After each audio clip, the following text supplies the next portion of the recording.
It will be recorded so we can publish it on ibo.org and send it to you and other webinar registrants after we conclude. Second, if you have any questions during the presentation, please ask them in the Q&A panel at any time, and we'll try to get to all of your questions at the end of the presentation if there's time. And now I'd like to introduce you to your presenters for this evening, this afternoon, this morning, wherever you're calling from. Phil Evans, Senior Manager at the International Baccalaureate, and Dr. Ashley Rogers-Berner, Associate Professor and Director at the Johns Hopkins Institute for Education Policy. Phil, you're up. Thanks, Zach. Thank you very much for taking care of us today, and it's great to see so many people joining again with your busy schedules and everything that's happening as we approach examinations for those of you in the Northern Hemisphere and such. I'm really excited about today. My work in the IB is in a strategic team to help support the organization as we learn from schools to develop the sorts of resources schools can use to improve the way that our programs cater to more diverse range of learners. We know that the IB is a very rigorous program, and as we're going to explore today, rigor is something that we hope every student has the opportunity to experience in their education. And I first met Dr. Berner, our esteemed guest here, as we were looking through a couple of schools investigating the career-related program, and it's just been a really great journey getting to know Ashley and her peers at the Institute of Educational Policy. I'd love you to introduce yourself to everybody, Ashley, and take it from here. Sure. So thank you, Phil. It's a real pleasure to be able to join you all, and Phil as well. I fell in love with the IB as a researcher and have come to, I will say a little more about that.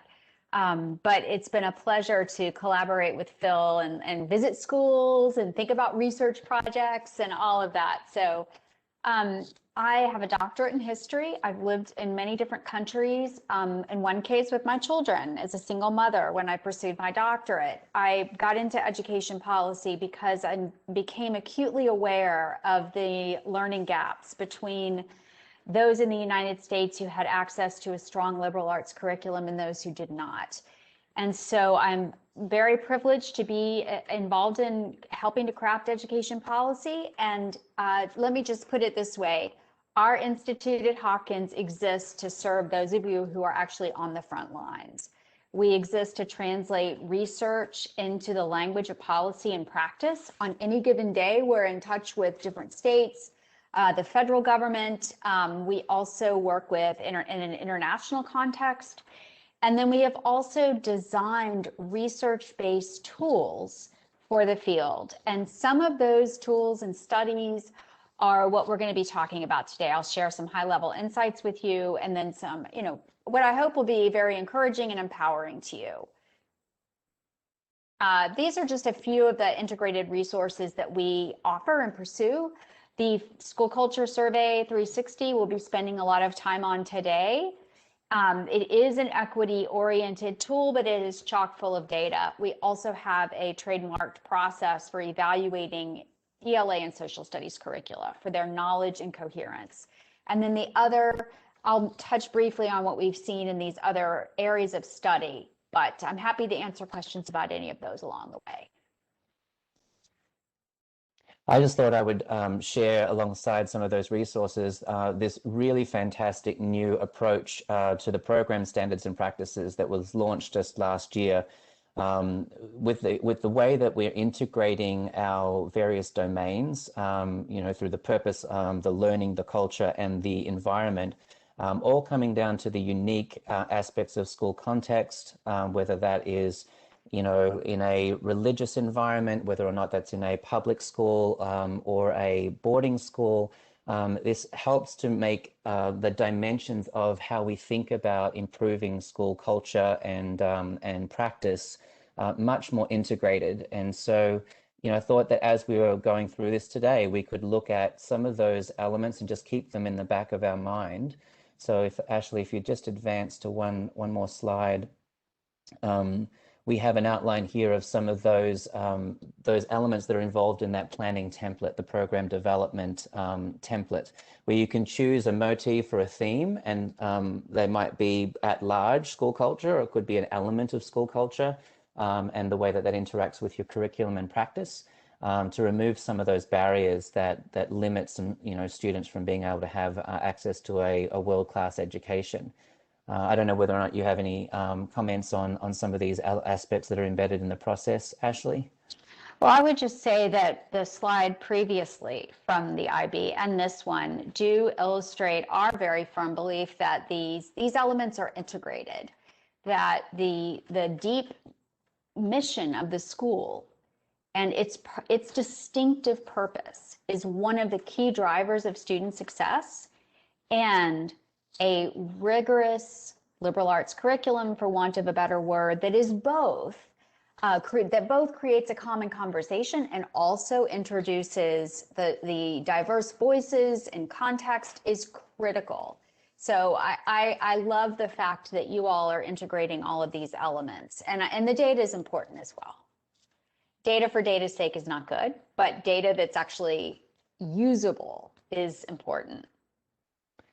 And we're trying to do the best we can, Ashley, to showcase schools that have done a really good job of this. There are 2 schools here I'd like to just point out. And if you do go to our digital toolkit, which I'll provide a link in the chat in a moment, you can find under the diploma program a whole range of school stories. And here are just some of the areas around culture that you could think about this, schools that are like yours, and borrow from some of these strategies that they've used. Working with parents is a huge point of helping them to understand the learning process as being just as important as outcomes and grades and college admissions and whatnot. And also just the way that we work towards generating community buy-in. If our teachers are struggling to understand the value of what we're doing, it does make it a lot difficult to include more students, and all of the ways in which leadership impact that experience as well. So Tonbridge Grammar in the UK are doing a fabulous job of that, as is Robertson High School, which it's a very, very large school. In fact, I visited this school a number of times for some association meetings, and the main concourse is like going into an airport. It's very big. But they have so many students involved in the IB program. I think 85% of their students take at least one IB course. And they have an open admissions policy, and sometimes it's our policies that are in the way, and we don't always understand why those policies that we've created with good intent could also be a barrier that we've created for students. So another really great case study that you might like to look at. So I think we're going back to kind of some of our resources that pick up on what Phil just shared. I want to focus first on the question of why is an intellectually rigorous curriculum important? Now, this is a no-brainer for those of you who have taught IB, are deeply involved with IB, but it's particularly difficult in the United States to make this case, and I'll give some indications as to why. But the bottom line is the data is becoming more and more clear from studies in the States and also internationally that one of the key drivers of the achievement gaps in the United States between wealthy and poor kids, or low-income kids, first-gen kids, and better resourced families, it's actually a knowledge gap. That the United States has prioritized skills over content. And skills of learning how to read and phonemic awareness are critical, of course. But by the time children are in 3rd grade, they should already have layers upon layers upon layers of content knowledge about the world in their back pockets. Now, well-resourced families have this, it's in the osmosis. The parents talk about politics. They take their kids to museums. There's a sense of geography. Children who have 2 parents who are working 4 jobs between the 2 of them and are struggling to put food on the table don't have those opportunities. And so if they don't get it in school, they don't have it. And for me personally, based on the research, the content knowledge is a matter of equity. And that is something that will go like a golden strand throughout this conversation. The examples that I will give to you, but that I give to almost every audience that I talk about this topic with, the IB diploma program in Chicago's lowest income high schools. You may be familiar with this study or not. It is one of the most stunning pieces of research I've ever seen as a researcher, because the children who went through 4 years of IB had a 40% greater chance of going to high school than their matched peers and of persisting in high school. And let me just say that only 20% of those kids actually earn the diploma. That's what's so striking. I think the international average is 80%. The US average, last I checked, was 70%. Only 20% of these kids actually pass the diploma. But those benefits still accrue to them. And one of the Chicago Consortium of School Research did this study. And number one, they did not find the same effect in AP and honors courses. And they speculate that critically, and this gets to the second point, 4 years of IB created a subculture within the school. There was a peer effect, a peer cohort effect. And this, in fact, is exactly what we see with countries like Alberta, well, provinces like Alberta, or countries like the Netherlands that provide sequenced and spiraled content knowledge, that this is a great equalizer, and it creates a certain expectation in the school culture. The other example that I point to is when Duval County, Florida, which is a large public school district, put 2 of the highest performing, published curricula in their schools. There was just this, over time, incredible acceleration of student learning, and 6 districts are emulating them in the state. There's a whole initiative around high quality content.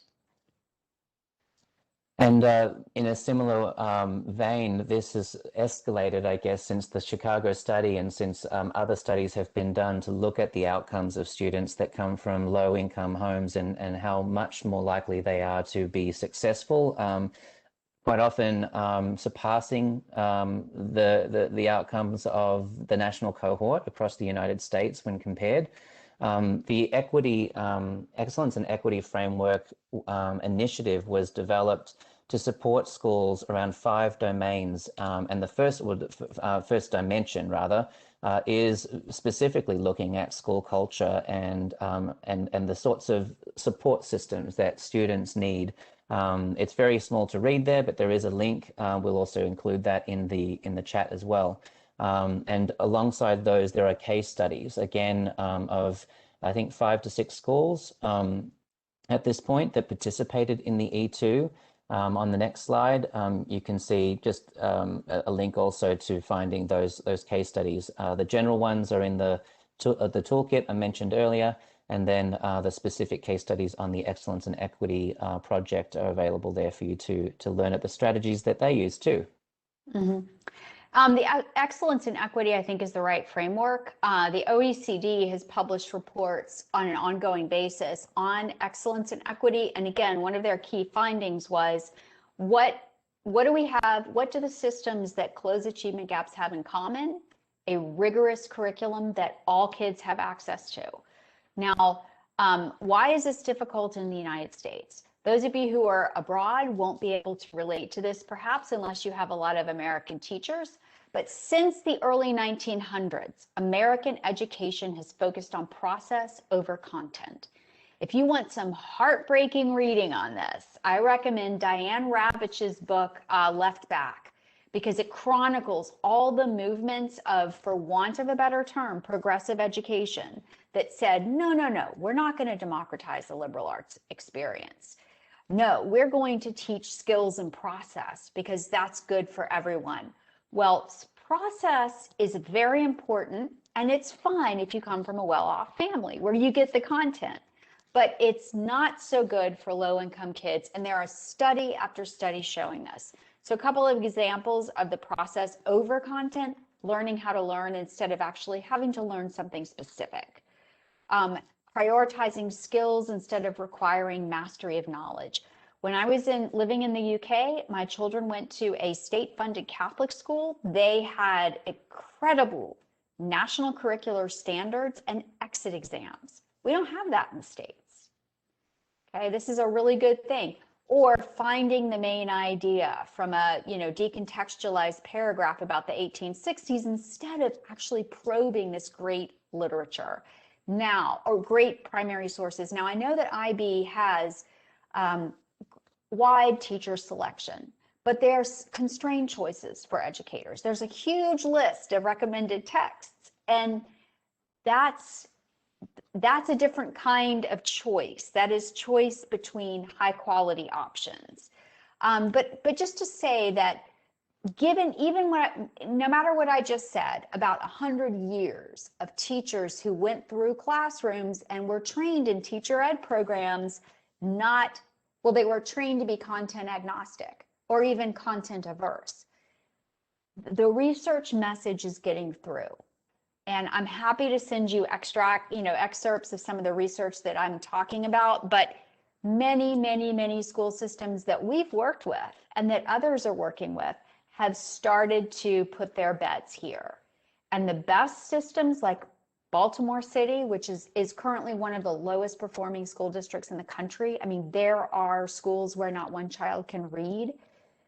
They, 2 years ago, put Wit and Wisdom in their schools. And Wit and Wisdom is a high quality, content-rich curriculum. They also dedicated 10 days of professional development per year on the curriculum because the teachers needed it. And they're slowly starting to see these little children read. It just leaves me in tears when I visit the classrooms. But IB has been a deep, rich player in this space. You not only have the great content, but you have great professional development. And you probably know this, so forgive me for being repetitive, but the RAND Corporation studied the ROI for PD and found that it was very cost effective. The PD was very cost effective for large districts. So big picture, some of the projects that we do on curriculum, we study the impact of curriculum in the field, similar to the IB study. We would love to do that with the IBCP program. We do knowledge mapping of curricula. We also have a teacher survey of materials use that asks, usually districts participate with this, but what are your teachers using and why? And we also do classroom observations. So just quick overview of what we have seen in the field ourselves. On the curriculum effect, we're studying the impact of high quality implementation. A couple of things that we've seen, that leadership is crucial, that the implementation efforts matter. That, when you're doing an evaluation, you want to know, well, was it really used or not? So you have to do interim checks to see about implementation. And we also notice that parents notice. This is the best way to create parent buy-in, is to get them excited about their kids learning.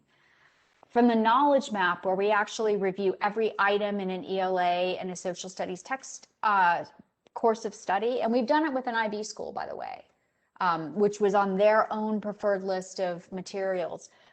We see categorically, especially in ELA, lack of attention to a consistent knowledge build where it's sequenced and spiraled. We also have seen there's a real emphasis now on cultural relevance. And unfortunately, many school systems are bringing in what they believe are culturally relevant materials, but they are from very low quality sources, or they omit really important voices of diverse populations. Let me just say one example of that. We reviewed the Baltimore City curriculum in their ELA curriculum. 40% of their texts were about the African American experience, which was good, and that's what they wanted. It's 85% African American. However, the majority of those were from questionable sources. Number two, the tenor and tone of those resources was all about police brutality and incarceration. And number three, there were huge omissions. There was one text from the Harlem Renaissance. There was nothing about the Great Migration, one text from Frederick Douglass. When we gave this to the superintendent, she was furious. They now have a knowledge-rich, culturally responsive curriculum. Findings that we've seen, teacher survey. First of all, system leaders rarely know what their teachers are really using. Teachers are usually creating their own lessons. What are they using to create their own lessons? Google, Pinterest, and teachers pay teachers. And most teachers don't like this. Most teachers are spending 8 hours a week selecting their way out of coherence, and they're hungry for professional development, and particularly first year, second year teachers. With classroom observations, and this is not just us, it's been borne out again and again. I would urge you to look at TNTP's report on the opportunity myth. Teachers are under-challenging students routinely. The odds of low-income kids having access to what we in this room would consider very low bar, which is grade level material, low-income kids have only something like a 20% chance of having access to that. This is the equity issue that I think we all need to focus on. If a school has great rhetoric around racial equity, but is under-challenging first-generation students, that is the heartache for me. Now, I want to just stop for a second and see if there are any questions that we should answer before we turn it over to look at the school culture. Thanks, Ashley. Actually, we do have a question in the chat, and it's with the IB, we're sort of sometimes being described in comparison to other sorts of curriculum frameworks or providers of rigorous curriculum to be more deep in the approach to what the students are learning about, rather than really wide in terms of like memorizing a lot of things and then coming to a test and having to remember a lot of things. So lots of application, and in that is a skills set. So the question is, could you just talk a little bit more about what you mean by skills versus content? Are we talking about the vocational and life skills, or are we talking about the higher level critical skills and 21st century skills? Okay, good question. What do I mean by skills in a pejorative way? What I mean by skills in a negative way is where skills and disaggregated skills trump content and trump a common conversation. So what I'm talking about are these scores and scores of publisher created materials that are anodyne texts. They are not classics. They are not something that would be part of a shared national or provincial conversation or international conversation. They are not texts that, and this is less true in math, where skills and content overlap, in science as well, but much more in the humanities, the philosophy, the ELA, and the social studies in particular, where there it's the anodyne texts that are completely disconnected from one another. I should show you, if we have time, what some of our knowledge maps look like, where an entire unit will have texts that have nothing to do with one another. There's not a coherent build. They don't work together. And the purpose of those texts is not to learn something about what the texts are talking about. I mean, look, you can learn something about 18th century England from a Jane Austen novel. It's not just about Jane Austen, right? You can learn about Protestants versus Catholics from reading some of Shakespeare's plays. There's a lot of depth of learning in there. But no, they're not about that. These textbooks are about find the main idea of a text, or provide evidence for X. Now, my view is that those are just good practices, good pedagogy that should happen naturally and organically while you're unpacking a rich text. So the skills, there's no problem with the skills. My argument is that shouldn't be the end goal, because you cannot think critically about nothing in particular. It's not possible.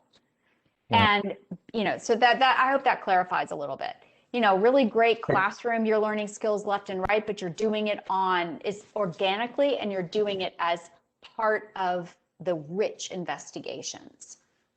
Yeah, and this is exactly what someone in the chat has literally just said. What I was about to point out is I think that one of the other aspect that holds a lot of the cohesion around the learning experience and how things are connected in an IB context are the concepts, and those contexts like the transdisciplinary themes going into the global context in PYP and MYP. And more we're seeing in these guides the conceptual framework being mapped out so that there is intention around helping That's right. students to find and make those connections themselves within the course and then across the program. That's Again, exactly right. That's bringing value. exactly right.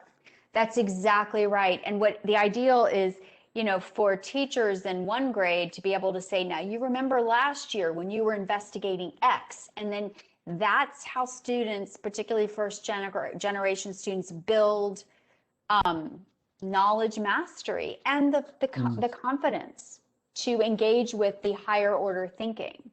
It is, other comments or questions so far?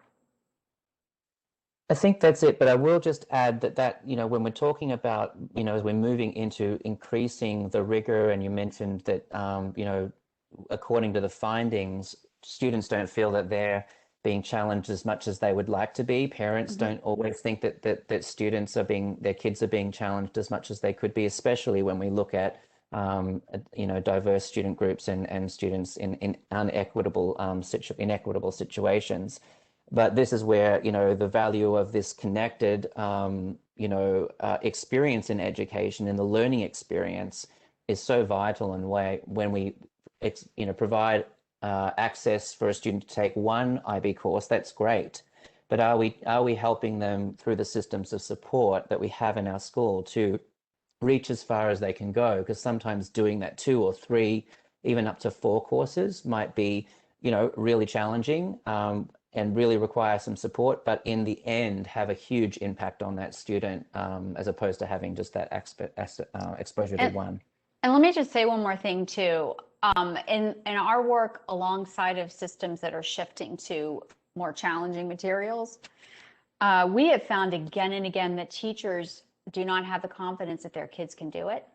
And they will even, this is why the PD that IB offers is so important. It is, and why the leadership is so important. It is critical that leaders are able to say to their teachers, hang in there, keep delivering it at full bore speed, because your kids can do it. And they need that encouragement. Teachers, and especially American trained teachers, need that time, and they need that reassurance and that pressure.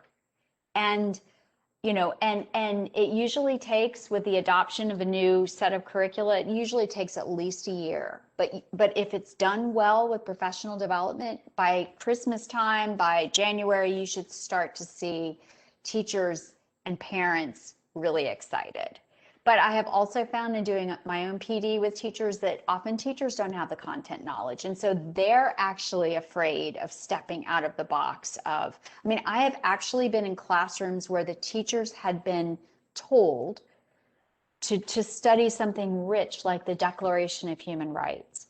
But here's where the skills-based approach falls flat. They're looking at this rich document and they're asking, what does this word mean? What does this word mean? What's the main idea of this text? They're not pulling back and saying, why is it stunning that this document was drafted when it was? Why is it stunning that the United States was participatory, but we had racial segregation in our country? Who questions the universal human rights anyway? Why was that so stunning in the 1940s? You have to make these larger connections, but a skills focus alone can't get you there. Okay, I think we'll turn to talking about culture, and then we can come back and talk about all of these other things. So what do we mean when we talk about school culture? We mean a school where the academic expectations are very high, and where all of the mission, where the mission is clear and shared, and where the mission of the school influences in meaningful ways the institutional practices. So The research about a robust school culture really came in the United States, first and foremost, out of the Catholic school research that showed the famous Catholic school effect, in which Catholic high schools, and this is mid-century to the 1980, Catholic high schools closed the achievement gap between well-off and not so well-off kids in 4 years, such that they were indistinguishable. And the question was, why? And the answer came back after ethnography after ethnography: a strong normative school culture and a liberal arts curriculum that was narrow. Now, again, a strong school culture in these terms doesn't mean a school with no bullying and a school where everyone's nice to each other. It is much more specific.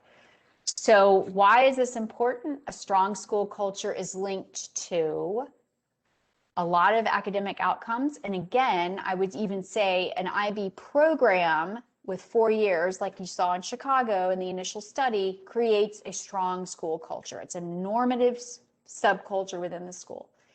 It is also linked to the kind of SEL skills that we want to see and that many school climate surveys measure on their own. A strong school culture is also linked to increased civic engagement and civil tolerance, which is something we all know we need more of. And it also makes any improvement efforts easier. It's very unlikely to be able to bring a high quality curriculum or an IB program into a school that is completely dysfunctional in all the ways that we know that schools can be. So we spent a year in design with School Culture 360. We took this in very much seriously, and we looked at all the surveys that are out there in the field, and there are many good ones. In fact, Chicago has a very good one. We also worked with advisors and scholars from across the field. In particular, we were interested in the two things that we know none of the other school culture surveys look at. Number one is the mission and the mission alignment. And number two is the role that schools can play in civic formation.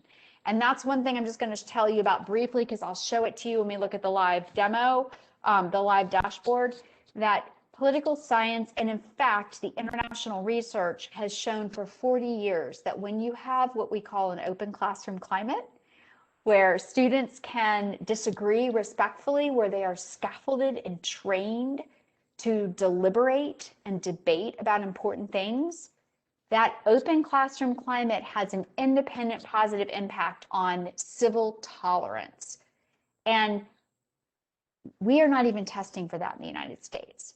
The International Civics and Citizenship Education Survey shows this. What was the question that just popped up in the chat, Phil? I just answered or just reiterated something that was in the Q&A. It was a great comment about theory of knowledge being the glue. But yeah, theory of knowledge. I mean, come on, how many kids get to even know what that is? This is, every kid should have access to this. So I'm just going to share a couple of high-level findings, and then I'll take you to the dashboard. So let me just say this again. We've been in the field only for a year and some months. We piloted with Islamic schools, evangelical schools, some large urban districts, and a suburban district, and a lot of Catholic systems. We're scaling up now. We're the first tool of choice in several states, and we work with a lot of Catholic systems. With the accrediting agencies, we're doing a lot of work, and we have the parent survey in 8 languages. We've got some international proposals out there. So anyway, it's been in the field for, we've now worked with several 100,000 participants. We've found uneven access to challenging instruction, and this is going to become more real when I show you the dashboard. There are some examples I can show you of real differences in how minority-majority populations view school life. There's major variability even within the same district or system. I'm using district here more generally, even between demographically similar schools on things like mission alignment and rigor. And this is the one striking thing that really surprised me, is that fewer than 30% of the secondary school students that we've surveyed feel known by their teachers or any adult in the building. So these are all things that matter, and we'll unpack that a little bit in just a minute.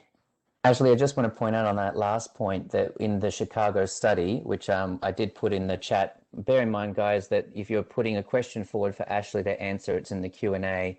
If you would like to just interact with each other and share some thoughts, there's the chat available too, I believe, where these links are. But in the Chicago study, you'll read there's a lot of qualitative. The first section sort of looks at the quantitative and some really great rich data. And then the second part looks at all the interviews that were conducted. And the way that IB students in that study talk about their interactions with their teachers, the sorts of care and support that they had in school, and how that translated to their behaviors in college, like supporting others in their peer group, seeking support from the various resources that colleges have, and just it's the self-efficacy for learning that is so critical for people to continue to learn after they finish high school, rather than sort of feeling like that was the end. We celebrate the graduation and now we're in the big world without the skills that we need to survive.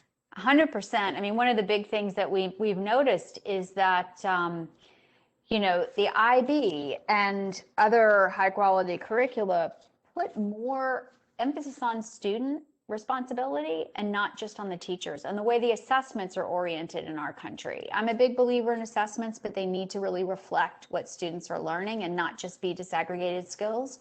And the way it's come out in America, the assessments, 10 state assessments, which are mandated by the federal government to receive federal funds, tend to be about the teachers' capacities. Well, I mean, that's sure important, but it's also really important to share that responsibility with students, and that is part of a building equity.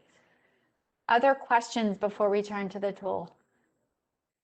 There was a question here, Zach. Yeah, let me ask it. My new friend Amy asks, can you speak to the quality versus quantity and rigor? How do you help teachers understand that rigor doesn't necessarily mean excessive homework? Yes. So student assignments do matter. There are states where, for example, Louisiana, that by legislative action will not allow homework. I think that's a mistake.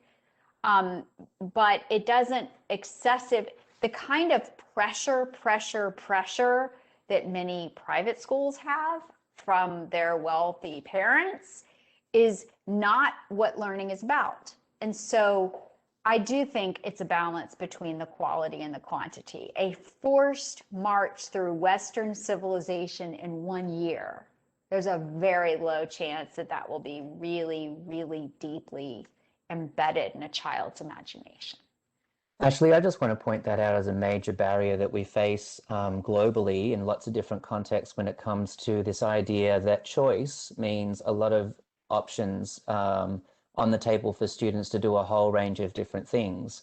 I think that what I've experienced as a teacher, and this is a personal opinion, and some of the things I've observed is that the more options we have on the table in terms of all these different things, the more challenging it becomes to really learn from the practice and think about and reflect on the ways that we can improve those practices, because we're spread so thin. So consolidating a lot of these things, a lot of our schools use AVID, which is a great skills program, but that aligns beautifully with the approaches to learning skill set, and shouldn't replace the approaches to learning skills framework that the IB offers, but augments in that way. So, in a similar kind of context, as we're thinking about, the quantity versus the quality, what is it that we can do to really leverage the IB program that we have and differentiate from there to be more inclusive, etc. Mm-hmm. I think that's right. And I think that Edie Hirsch, who's been a champion of a strong curriculum for a long time, just came out with a book called How to Educate a Citizen. And in there, he makes a very strong point that a democracy needs a common conversation. You can't, the personalized learning approach that is so trendy in the States right now, it's nothing new. But B, the thought that you should personalize all the way down and just follow students' interests, again, it's not new. It's been around for 100 years. That is missing the opportunity for students to grow with each other and to understand things in common. You can't read a New York Times op-ed if you don't know basic facts about history. This is about perpetuating an open society, frankly. So there are things beyond the individual. And that's where I would say we have to be able to make the case that education is not just an individual good, it is a common good. And there are certain implications to that. One of the things that we at our institute talk about is domain knowledge. So if you specify as a system, every child needs to really have a knowledge about the Revolutionary era in Europe and the United States and the colonial battles that occurred in, between Great Britain and its former colonies. That is a huge domain. It gives you lots of scope, but it also requires a common conversation about the individual society and civil society, rights and responsibilities, what citizenship means, and so forth. Do we have any questions for Ashley before we take a look at the tool? Not at the moment, but maybe we should go ahead and look at the tool and give folks a chance to come up with any questions. Okay, also want to say that we are, both of us are very available. My kids are grown. I work on the weekends and at night. You can, or evening. You're welcome to please reach out and email me at any time with follow-up questions. Likewise, especially if this is, some of the strategies that you're looking for to look at school culture and look at some of the barriers there are for students having access to world-class IB education. I'm working specifically on that for the DP and CP, and I have a colleague I can refer you to if you're looking at MYP. And also, of course, please reach out to your IB World Schools managers. They are going to be your experts in helping you through that new standards and practices and some advising you on some of the goals that you might want to put into place as you're looking at a program improvement. Okay, so we don't have a huge amount of time, so I'm just going to give a bird's eye overview. I'm happy to get on a call individually with anyone who's interested or with your systems, whatever you'd like. But just quickly, the premise of this is that all the constituent voices matter, and that what you want to see is gaps between constituents and within constituents. And the questions are all algorithmed into our data dashboard, which all of our partners have access to their own data. The 5 areas that we look at are academics. Let me just say one quick thing about the dashboard. The question up there, does the school consistently challenge students intellectually, etc.? We don't actually ask that question. That's the index that the questions in that set are racing, if that makes sense. The administration and governance is really more about the teacher culture than anything else, and about the relationship between the teacher and the principals and the school board. The communality is one of my favorite panels. It's all about the inclusivity of the community, and I want to go a little deeper into that one. And with academics, the whole child is where you really see the civic panel, and I'll show you that one in a moment.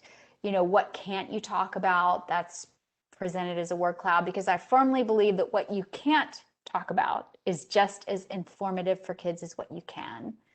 And then we have a whole bunch of questions about the mission of the school and the understanding of the mission and the mission alignment to practices.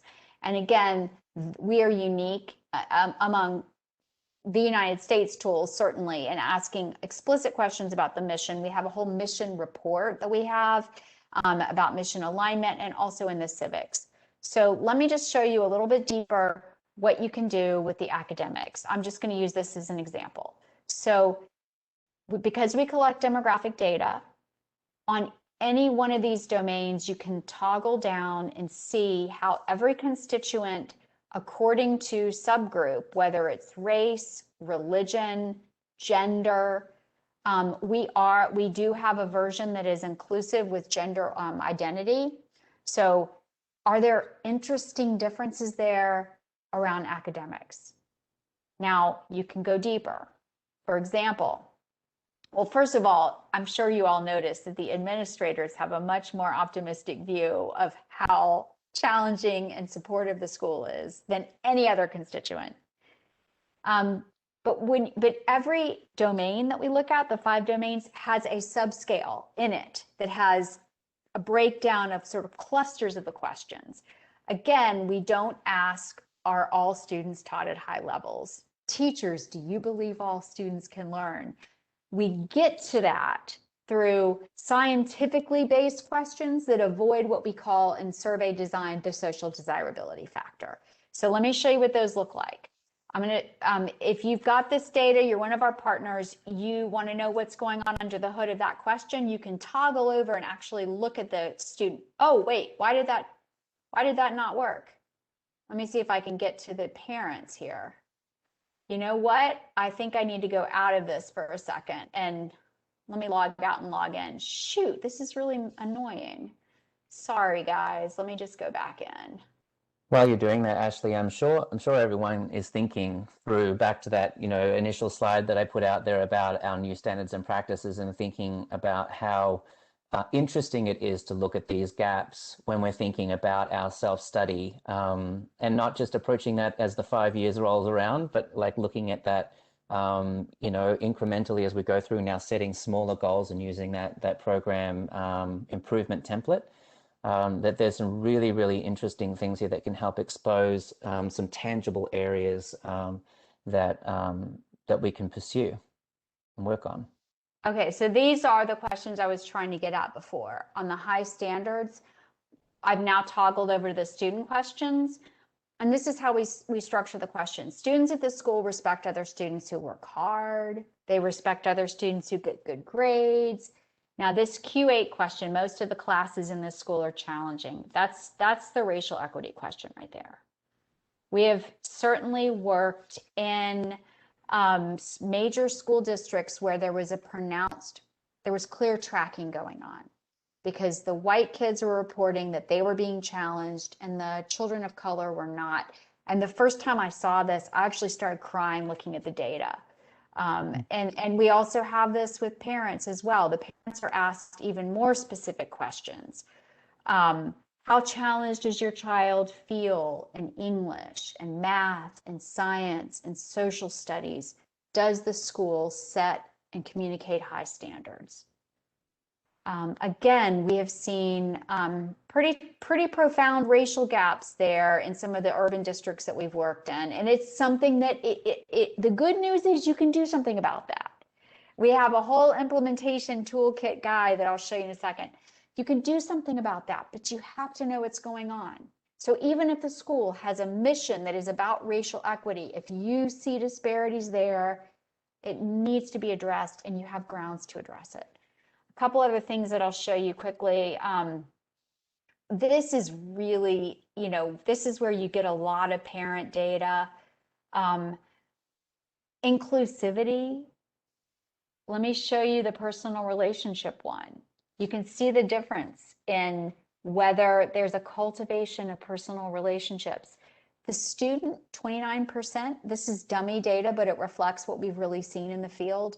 The best I've seen on that measure for students is in a special education school in Florida. But this really shows we give a lot of opportunities for students to answer whether there's an adult in the building that they can talk to about different things. And again, this is a diagnostic. It's not there's always a success. There are always successes and celebrations, and there always is room for improvement. And it does take a lot of humility to look under the hood and actually ask this, but it's really important, and it's not in a gotcha kind of fashion. So these are some of the civic questions that come from the International Civics and Citizenship Education Survey. You've got students feel comfortable expressing opinions in class, even when they're different from most of the other students. Your teachers present different sides of controversial ideas when talking about them in class. How many hours in a typical month do you spend volunteering? We actually are working on a service learning index based on some of the things. There's a lot in the messaging and mission and messaging panel about civic engagement and service learning. Let me just show you how we present what's the taboo topic. What can't you talk about? Okay. Here, in this set of dummy data, religion is the #1 thing that can't be talked about, which is a shame when you consider most OECD countries require comparative religion and ethics every year. But actually, in the aggregate, the #1 issue that kids can't talk about in school is politics, which is a problem for democratic formation. There are a lot of reasons why teachers feel they can't talk about politics. Parents often confuse exposure and indoctrination, for example, but it's not a good thing for democratic formation. So the last thing I'll show you before I open it up for questions in the last couple minutes is that we do all of the things that we study here are research-based, and we have an intervention guide for every single one of these subscales that gives you kind of a kind of playlist. Let me stop sharing this screen. I'll show you just one page of our implementation guide, intervention guide. So every one of the subscales has its own chapter. This happens to be the chapter on high standards. And so basically what it says is, what's the question of interest? What are some sample questions from the different constituents? Why is it important? And this is something that can go right to a system leader who doesn't buy it, or right to parents who don't want their fragile kids to be challenged. That's particular to certain kinds of parents. And then here's what you can do about it. You can see we put IB in it. High quality academic programs integrated with rigorous assessments have shown positive impact. You know, there's a lot in here. And again, we review this and revise it regularly. That's it. I'll stop right there and see what questions you all have. While people are typing their last questions, I just wanted to point out that I've got a couple of things in the chat here to keep the conversation going. We've got a great Program Resource Center group that you can join. The link is there. It's a long one. And also just the resources that Ashley's pointed to align really nicely with the E2 framework as well. If you look at those various domains, you can put all of these resources together and have a really rich set of steps you can take. Just one more note, if any of you is in a school system that doesn't have a school culture survey, they are fundable by Title IV in the States. They're all, I mean, that's hands down Title IV. They, under certain ESSA circumstances, they're fundable with Title I and Title II. We're one of the least costly surveys out there because we're a research university. So I am happy to make presentations to anybody that any of you would like.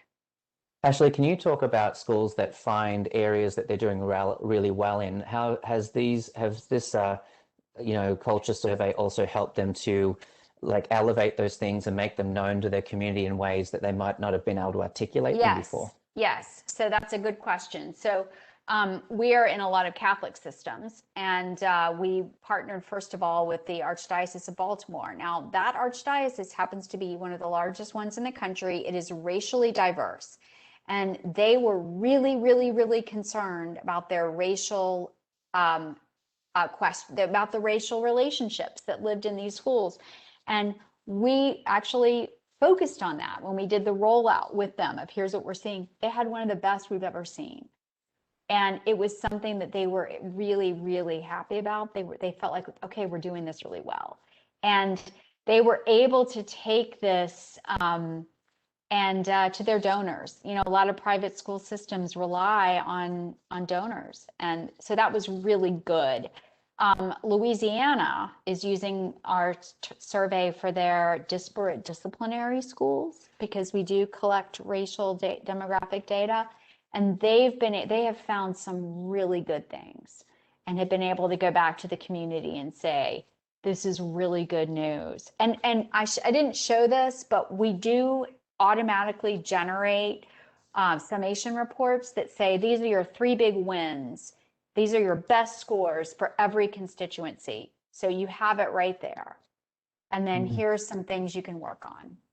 And the beauty is it all comes back to you at the institute, so you can use that to understand what's happening and how, what schools at large need to keep moving forward, and we can progress further. So it's a win-win.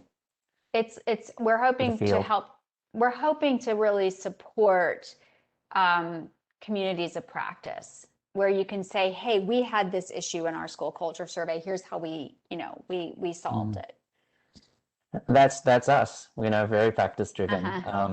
But I don't know if I don't see any other questions coming up right now, but I do have another one that somebody else asked me, is unable to attend live today.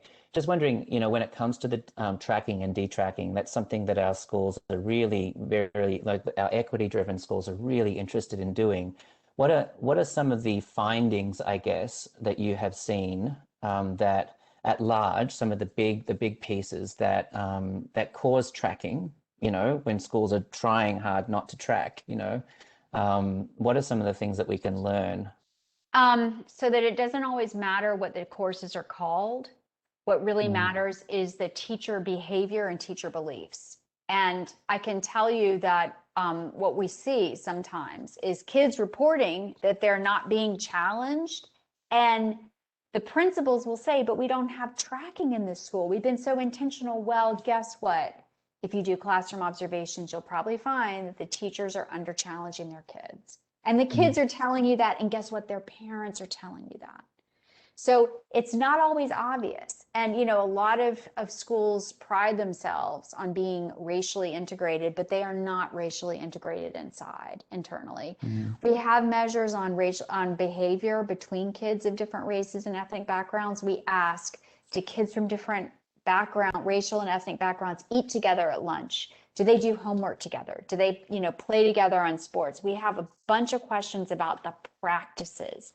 And we have also seen real variation there. Yeah.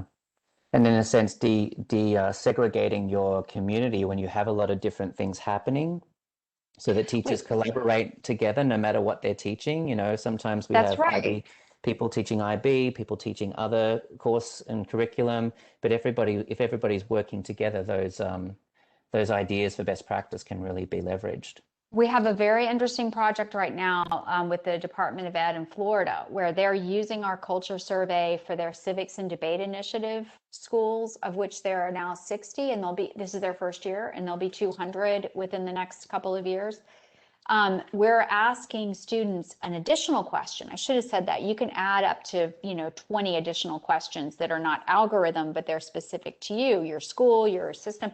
They're asking a binary question to the students. It's an additional. Do you participate in your school's civics and debate initiative? Yes or no? And we're actually able to do a bimodal of, are there meaningful differences in their experience of open classroom climate, of this or that? And indeed there are. It's really interesting. So the data is really, I should say, when we partner with someone, the data dashboard is visible and ready to look at within a week. But then we're always interested in partnering with you to do more kind of digging.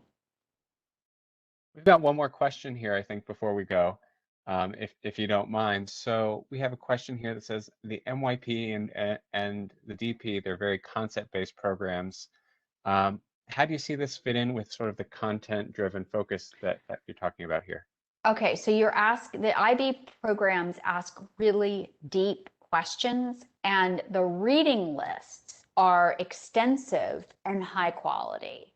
So I would see IB as one of, and the assessments are tied to what the students are learning. So you have the virtuous circle. You have the really big questions. This is actually one of the things we look at when we review curricula. Do these materials have the capacity to raise universal questions about the human experience, about suffering, about evil, about pain, about the meaning of life? These are all the really big questions that the IB, specializes in. And a really good text will do that. And so even though you have you have concepts and skills, you are leveraging the really rich content that teachers can choose from to accomplish that. So that's where I would say there is the knowledge rich component. Yeah, Phil, you a lot of have the time other in the things. well, in the rubrics, you'll notice that, there are sections there that really focus on, structuring and choices and this, that, and the other. But there's also that point on knowledge and understanding, and that being the skill. How do I understand? And that's what theory of knowledge is all about. How do we know what we know? So the kids are always interrogating. And one of the standard statements at the beginning of every description of an IA in any of internal assessment in any of the subject guides is, this is an opportunity for a student to pursue an area of interest in mathematics, in biology, in whatever it is. And that's content. That is, I'm interested in this aspect of what we've been learning, and I'm going to dig deeper into that content myself. And I'm going to apply that. And that 25 hours of teaching that is happening around that IA for that relationship and that growth to happen between, over that time, as the student is investigating and inquiring for themselves in that deeper context. But I don't think that we have to be apologetic about having kids learn things by heart. I mean, I really don't. I think there's a phobia in the United States against, committing things to memory and learning by heart. I think particularly when it comes to literature, it's a good thing to have things that can come back over your lifetime, poems that you've memorized that you can ruminate on and think and reflect on. Especially when they're thematic and they're linked to concepts, right? Because as you're having conversations and dialogue with friends and family and whatever, or in your workplace, or like, it comes back to you and you see the relevance of it in a new way. It actually is such a rich way to go through life. And it's something that well-off, well-resourced families provide, and this is why it's an equity issue. I don't know, one more story. Dana Gioia was the poet sort of laureate in our country for a long while, and he used to run the National Endowment for the Arts. And he talked about how, as a young boy growing up in a migrant workers family in California, his mother, who'd only gotten through 8th grade in school, had committed vast tracts of important poetry to her heart. And she would just come out with it with him. And listening to that, the stanzas, the kind of, the idioms, was just part of what inspired him to become a poet. And it's not meaningless and it's not rote. If you learn something by heart and internalize it, there's something really precious about that. Again, Ashley's email is ashley.burner@jhu.edu, and you can find her on social media. I think at least on Twitter. I don't know what else you're on for @burnered. Yeah, Twitter, Twitter and LinkedIn. Yep. And mine again is philip.evans, Philip with 2 L's, @ibo.org. And you can find me on Twitter at phil_evans_edu. We're here to help. Thank you for joining us today. And thank you very much, Ashley, for spending time with us and sharing all this wonderful insight and this terrific tool that I'm sure that people will enjoy, looking at after this as well. Well, thank you to everybody who's out there in the front lines. It's been a year. Thank you, everybody. Thank you so much. We'll be following up with a recording of today's session as well as the presentation. Be well.